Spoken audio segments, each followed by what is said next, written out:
Bonjour à tous. Dans cette vidéo, on va corriger ensemble un exercice sur les lois de Coulomb qui s'appelle solide sur un plan incliné. Donc on nous dit qu'un point matériel M de masse M est lancé depuis l'origine d'un repère EXY sur un plan incliné d'un angle alpha égale 30 degrés avec une vitesse initiale vers le haut.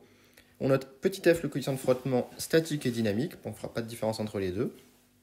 Et dans un premier temps, on me demande de déterminer dans la phase de glissement du solide vers le haut la réaction du plan sur le solide. Donc on va prendre une situation ici où le solide est en train de monter, tout simplement. Donc je vais dessiner mon point M comme il est dessiné. Le solide, je vais le ramener à un point matériel pour plus de clarté.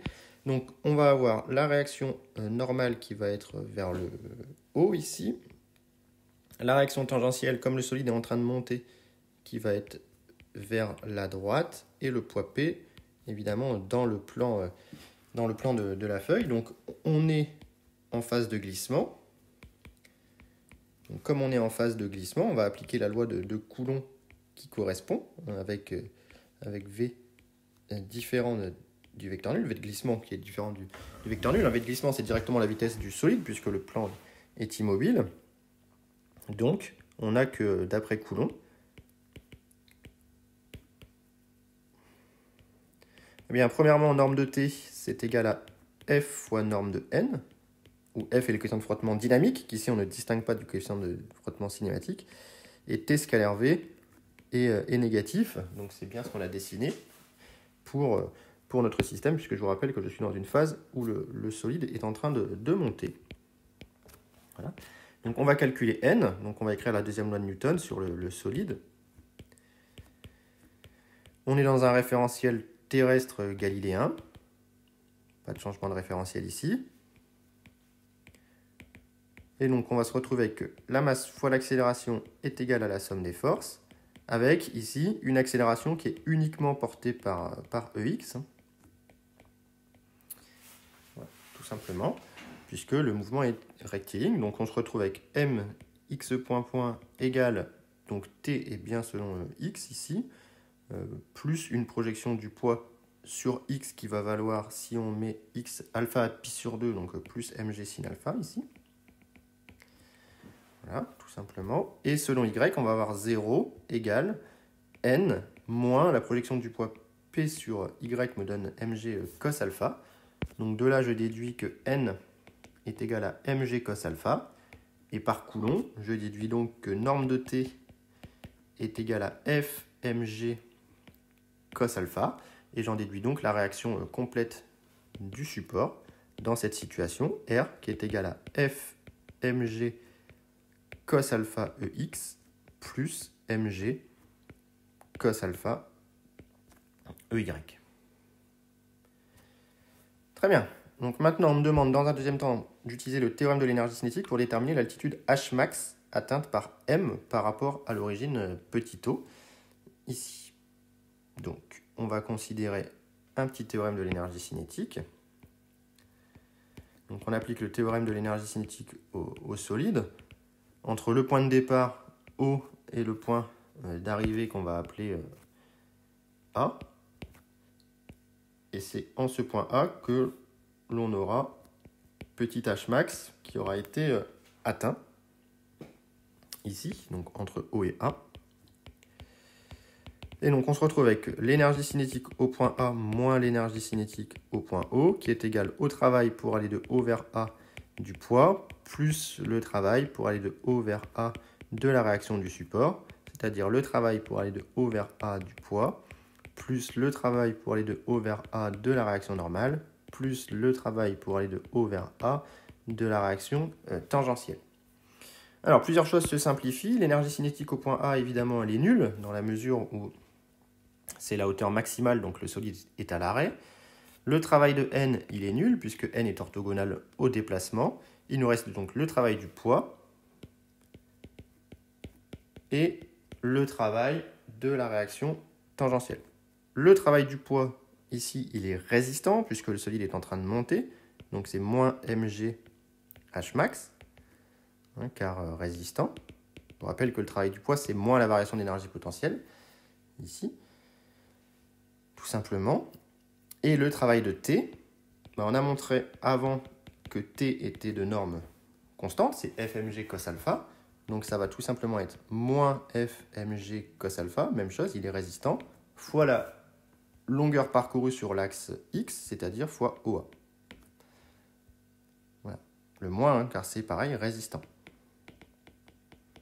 Et OA, on peut l'avoir par trigonométrie, on a que sin alpha égale h max sur OA. Sin alpha égale h max sur OA. Donc OA est égal à h max sur sin alpha, et on en déduit que le travail pour aller de O vers A de T est égal à moins fmg cos alpha h max sur sin alpha. Bon, on a les travaux, on a le travail de T, on a le travail de P. La variation d'énergie cinétique, c'est donc moins EC de O. Donc on se retrouve avec moins EC de O égale le travail du poids, moins mg h max, et le travail de la réaction, plus fmg cos alpha h max sur sin alpha. Donc les moins deviennent des plus partout. Et l'énergie cinétique au point O, c'est rien d'autre que 1/2 de m v0 carré égale mg h max plus fmg cos alpha sur sin alpha h max. On peut simplifier partout une masse et on en déduit que h max est égal à v0 carré divisé par 2, on va factoriser g, facteur de 1 plus, il me reste f cos alpha sur sin alpha. Voilà ce qu'on obtient comme h max. Donc s'il n'y avait pas de frottement avec f égale 0, eh bien on aurait tout simplement que h max est égal à v0 carré sur 2g. Et donc on a pris une vitesse de 1 mètre par seconde, ce qui est vraiment petit. Donc ça me ferait du 1 sur 20. Donc ça me ferait du 5 cm ici. Et avec f égale 0,2, eh bien on a que h max est égal, on a pris 0,2, je vérifie, donc ça me fait 5 divisé par 5 cm, divisé par 1 plus 0,2 fois cos, c'est 30 je crois, alpha, cos 30 sur sin 30, et ça fait 3,7 cm. Donc pour pouvoir écrire avec deux chiffres, je vais prendre 5,0 ici, j'avais pris 10 pour G, pour simplifier. Voilà. Très bien, donc voilà pour la hauteur maximale. On me demande en question 3 de démontrer qu'une fois que le solide s'arrête, il ne reste pas immobile et se met à glisser vers le bas. Donc ça, c'est dans la situation d'arrêt. Et bien dans la situation d'arrêt, vous avez cette situation-là. Donc le solide est au point A, que j'ai appelé A tout à l'heure. Et on considère qu'il est à l'arrêt et on va regarder ce que valent la tension et la réaction normale. Donc là, cette fois-ci, comme il est susceptible de descendre, la tension le retient vers le haut et la réaction normale ici est perpendiculaire et le poids P est vers le bas. Donc là, à l'arrêt, on est en statique. Donc on a P plus N plus T qui est égal à 0 avec P qui est égal, alors si je prends le même repère que dans l'énoncé, avec EX vers le bas et EY vers le haut, et bien comme tout à l'heure, ça fait mg sin alpha EX moins mg cos alpha EY. Donc si on projette les lois de Newton de la projection de la statique sur EX et EY, on se retrouve avec mg sin alpha moins t égale 0 et moins mg cos alpha plus n égale 0. On en déduit donc que t égale mg sin alpha et n égale mg cos alpha. Et on sait qu'on a non-glissement si norme de t est plus petit ou égal que F fois N, où F est cette fois-ci le coefficient de frottement statique. Mais ici, on a pris le même pour statique et dynamique, ça c'est Coulomb. Donc ici, ça va me donner le résultat classique, qui est que mg sin alpha doit être plus petit que f mg cos alpha. Autrement dit, que tan alpha doit être plus petit que f. Or ici, tangente de 30 degrés, mais on peut le calculer. Ça vaut 0,6, 0,58. C'est donc supérieur à f, donc évidemment l'hypothèse n'est pas validée, le solide glisse vers le bas. On vient de le démontrer.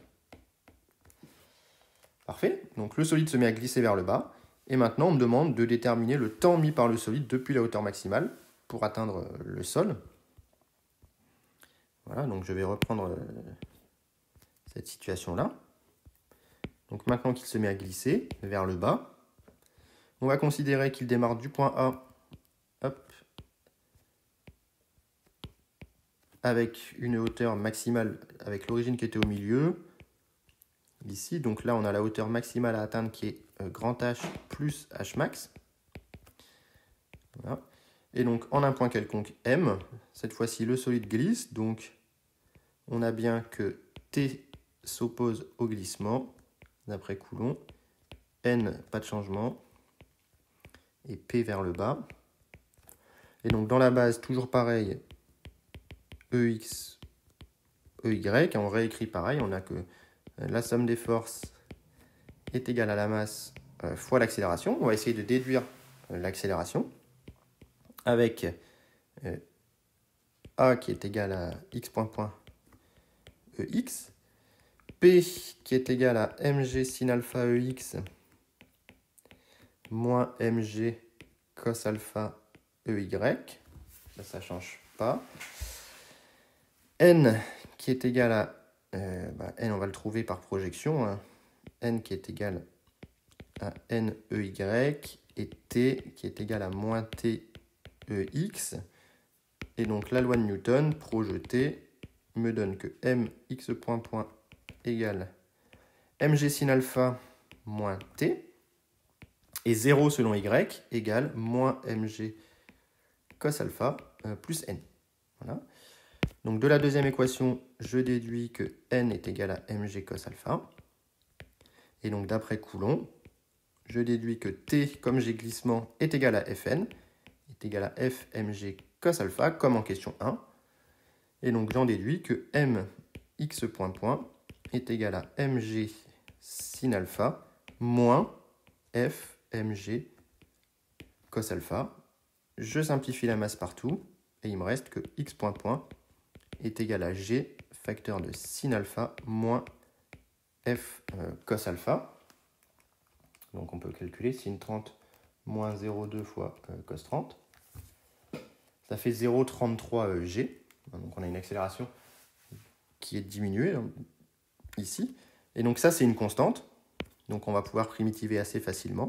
Constante. Donc on a que par primitive que x point est égal à g facteur de sin alpha moins f cos alpha t plus 0, car en partant du point A, le solide n'a pas de vitesse. Et enfin, x de t égale 1 demi de g sin alpha moins f cos alpha t carré plus 0, si je considère que l'origine est maintenant prise ici. Et nous, on cherche t tel que x soit égal à, je ne sais pas comment je vais appeler le point du bas, b. Et donc, on cherche taux tel que, finalement, x de taux soit égal à AB dans notre petit triangle, avec le sinus alpha. On peut déterminer comme tout à l'heure, avec sin alpha égale grand H plus H max divisé par AB. Sinus, c'est l'opposé sur l'hypoténuse, donc on en déduit que AB est égal à H plus H max divisé par le sinus de l'angle alpha. Pardon. Voilà. Et donc taux, eh bien solution, de h plus h max sur sin alpha égale 1 demi de g, facteur de sin alpha moins f cos alpha, taux carré. Et donc ici, on trouve assez aisément taux à partir de ça. Il y a un 2 qui va remonter, 2 facteurs de h plus h max. Ici, on va diviser par g sin alpha, facteur de sin alpha moins f cos alpha. Voilà, et on va prendre la racine carrée de ça pour obtenir taux. Je vérifie 2h plus h max sur g sin alpha, facteur de sin alpha moins f cos alpha. Pour l'application numérique, l'énoncé a oublié de nous donner une valeur de h. On va prendre h égale 20 cm par exemple. Et donc on avait h max qui valait 3,7 cm. Donc on peut faire le calcul. Ça nous fait donc racine de... Au numérateur, on a 2 fois 23,7. Donc on met en mètres, 0,237. Ça c'est notre numérateur, divisé par 9,8 fois sin 30 fois sin 30 moins 0,2 fois cos 30. Et on tombe sur 0,54, donc 0,5 secondes. Voilà. Donc voilà pour cet exercice qui est assez intéressant dans la mesure où on voit plusieurs aspects des lois de frottement, avec un aspect avec glissement de manière énergétique, question 1 et 2, un aspect statique pour vérifier que le glissement peut bien se faire dans l'autre sens en question 3, et enfin un aspect plutôt dynamique avec un calcul du temps mis pour faire la chute avec frottement dans la question numéro 4. Donc voilà, si la vidéo vous a plu, n'hésitez pas à le mettre dans les commentaires, et sinon si vous avez des questions, mettez-les également dans les commentaires. Bonne journée!